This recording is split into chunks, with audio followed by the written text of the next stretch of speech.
สบายดีทุกคนเนาะมื้อนี้ออดจะมาแนะนำเนาะวิธีการเบิ่งเม็ดสีเนาะเพราะว่าส่วนหลายนี้ก็ยังบ่ฮู้เนาะว่าเทศตามเม็ดสีนี้เบิ่งแบบใดเนาะเดี๋ยวมื้อนี้เนาะจะมาแนะนำคร่าวๆเนาะพอเป็นแนวทางเนาะสำหรับเราอยากเบิ่งเม็ดสีเพื่อเอาไปเทศเนาะเบิ่งแนวใดเนาะสำหรับเม็ดสีนี่เนาะให้แต่ละคนนี้เบิ่งลัดรีเซาเด้ออยู่ในกระดานเทศของแต่ละคนก็จะมีเนาะคำว่าลัดรีเซาเขาจะเรียกว่าเม็ดสี อาจจะมีรีเซลที่1 2 3 4 5เนาะเป็นมี5รีเซลแล้วเราที่ตามรีเซลนี่เราต้องมีรูปแบบของเม็ดสีเนาะ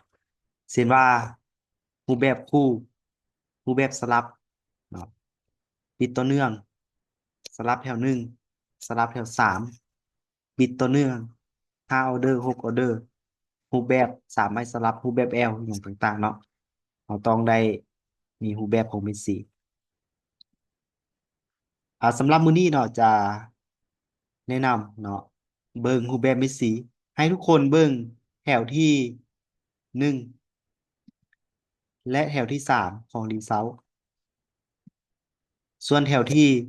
2และแถวที่4บ่ต้องโฟกัสเอาโฟกัสแต่แถวที่1และแถวที่3เพราะว่าเราจะได้เอารูปแบบของเม็ดสีเรามาสมเทียบใส่ว่าไปตามรูปแบบเม็ดสีแบบใดเนาะเส้นตัวอย่างแถว1แดง2แถว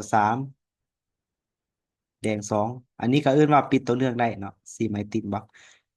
สรุปเนาะอย่าให้ทุกคนสังเกตเบิ่งแถวที่1และแถวที่3เนาะถ้าเทศตามเม็ดสีเนาะสรุปสั้นๆเลยแถว2กับแถว4บ่เกี่ยวเนาะให้เบิ่งแถว1กับแถว3เส้นตัวอย่างสลับแถว3เนาะเบิ่งดีเซานี้เด้อสลับแถว3เนาะเขียวแดงเขียวแดงเขียวเนาะเออมาสลับแถว3 เนาะเดี๋ยว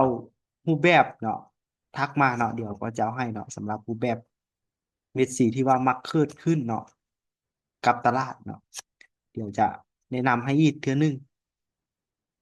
สำหรับเบิ้งเม็ดสีนี้ให้ทุกคนเบิ้ง